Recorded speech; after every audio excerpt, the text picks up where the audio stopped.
Okay, let's jump right in. Back in 1945, George Orwell identified a deeply toxic habit of mind that basically corrupts human judgment.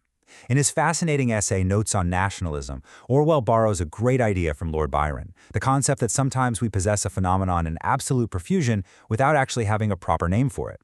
Orwell saw this psychological virus infecting the intellectual landscape of his time, a cognitive bias so incredibly widespread it affected thinking on nearly every subject, yet somehow remained remarkably unexamined. He chose the word nationalism to describe it, but as we're going to see throughout this explainer, he meant something far more expansive and dangerous than just waving a country's flag. To really get a grip on this, here's our agenda for today. First, patriotism versus nationalism. Second, the symptoms of nationalism. Then, varieties of the habit, indifference to reality, and finally, the moral effort. All right, let's kick things off with Section 1, Patriotism versus Nationalism.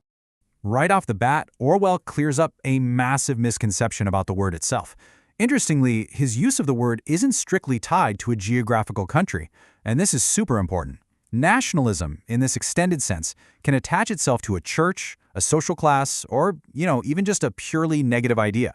It's basically this habit of assuming whole blocks of millions of people can be confidently labeled good or bad, like classifying insects. And most importantly, it's the act of sinking your own individuality into a single unit, placing that chosen unit completely beyond good and evil, where your only duty is advancing its interests. So this brings us to the core split in his 1945 text. Orwell draws a really hard line here. Patriotism, he argues, is fundamentally defensive. It's rooted in a devotion to a specific place and way of life that you believe is best, but, and this is key, you have zero desire to force it on anybody else. Nationalism, on the other hand, that is completely inseparable from the desire for power. It is inherently offensive.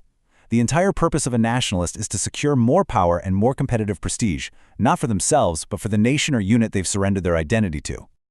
Moving right along to Section 2, the symptoms of nationalism. So, what does this actually look like out in the wild? The big takeaway here is that a nationalist isn't just some cynical opportunist who merely bets on the winning horse. No, it is way more delusional than that. They pick a side, fiercely convince themselves that it is the strongest despite all the facts saying otherwise, and become completely, unshakably certain they are in the right. Orwell absolutely nails it with this thought. He calls it power hunger tempered by self-deception. Orwell goes on to map out the specific traits of this mind virus. He notes that these three primary characteristics hold true across all the different forms this habit can take. Whether someone is completely obsessed with a political party, a foreign nation, or an abstract ideology, they'll display obsession, instability, and an indifference to reality. Let's break down the first two right now. Under the symptom of obsession, a nationalist is incredibly sensitive to slights. Their thoughts are just constantly spinning around competitive prestige. Victories, defeats, triumphs, humiliations. They will desperately defend their unit's language, their art, honestly, even their cooking. Orwell points out they get deeply fixated on nomenclature, intensely arguing over the right names for things. It's almost like they're practicing sympathetic magic, taking this deep, weird satisfaction out of burning effigies of political rivals or shooting at their pictures. It's just a total obsession with symbolic dominance. But here's the crazy part. The intensity of these obsessive feelings doesn't stop them from being completely transferable. And that is the symptom of instability. An intellectual might just completely abandon their native country and glue their loyalty onto a totally foreign unit or ideology, like Stalin's Russia or Mussolini's Italy back in Orwell's day. And this transference is incredibly dangerous. It allows an individual to be vastly more malignant, vulgar, and dishonest on behalf of a foreign unit than they ever would be for their own home. Why? Well, largely because they don't actually have to live with the reality of it.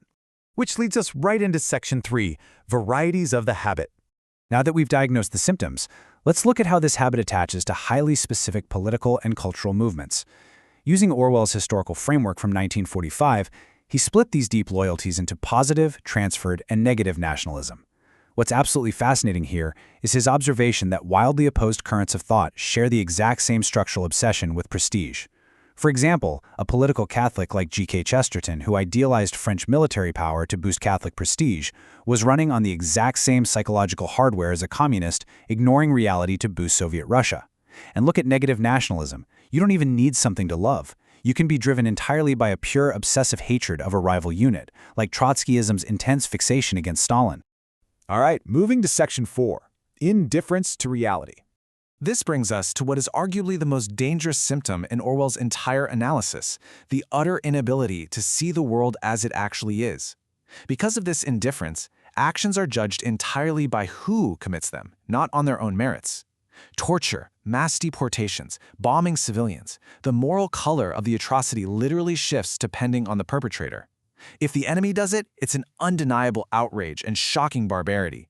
But if our side does it, suddenly it's morally neutral, maybe even praised. Or, let's be real, it's usually just conveniently ignored altogether. When fear, jealousy, and power worship enter the chat, a person's sense of reality just becomes completely unhinged.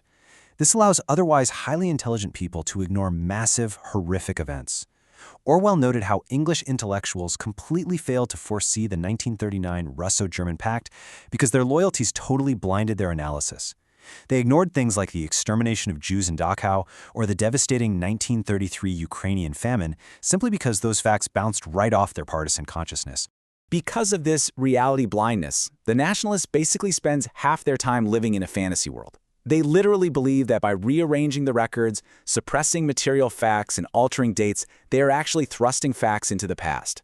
They will rewrite history just to ensure their side is unconditionally right, completely denying objective truth in favor of pure partisan propaganda. Finally, we arrive at Section 5, the moral effort. Pivoting from the diagnosis to the actual cure, Orwell hits us with a terrifying reality check. Literally none of us are completely immune. Under the right circumstances, if a certain unsuspected nerve is prodded, maybe it's a slight against your country or your class or your political faction, the most fair-minded, sweet-tempered person can instantly transform into a vicious partisan. They become completely indifferent to how many logical errors they're making. The hard truth is, if you harbor a nationalistic loyalty, certain grossly obvious facts become utterly intolerable. Orwell listed some great examples from his own era. A British Tory simply could not stomach the fact that Britain would emerge from the war with reduced global power. A communist couldn't admit Russia needed US and UK aid to survive. A pacifist couldn't admit their peaceful stance was only possible because armed men were committing violence on their behalf. To protect their loyalty, they had to construct these elaborate, false theories just to deny those unbearable truths. But hey, Orwell doesn't leave us hanging. He concludes that while emotional urges are inescapable, and yeah, maybe even necessary to care about politics at all, we aren't totally helpless. The cure requires a massive, intentional moral effort. First, you have to rigorously discover what your own feelings and biases actually are. Second, you have to make a conscious allowance for that inevitable bias. And third, you must actively prevent those emotional urges from contaminating your logic, basically forcing your loyalties to exist side by side with an unyielding acceptance of reality. As we wrap up this explainer, I want to leave you with one final thought to ponder.